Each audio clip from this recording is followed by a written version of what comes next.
It's an honour for me to rise today to speak in tribute to someone that I've always believed to be our greatest peacetime Prime Minister, one of our finest, if not the finest, political leaders of the Conservative Party, and someone who many of us know to have been a compassionate and kind human being.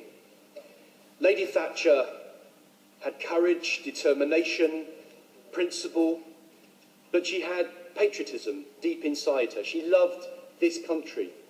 She was inspired by standing up for Britain, and she showed that in office, she showed that out of office, and she wore it with pride. She wore the Union flag regularly on her jacket.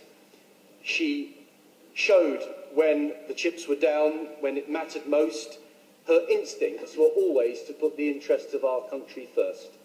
And no better example was that tested when in 1982 Argentina invaded the Falkland Islands. I wonder, Mr. Deputy Speaker, whether those islands would be free today had she not been our Prime Minister. She was a kind person. She treated everyone as an equal. She was humble. She was good in so many ways that the public never got to see. She had a Christian upbringing, and throughout her time as Prime Minister and throughout her life, she upheld those Christian values. She supported the Queen and our Constitution.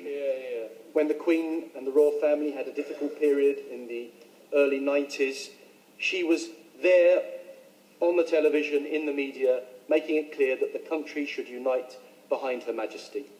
She understood what it was to stand up for Britain and why it was so important to do that. She showed the bulldog spirit.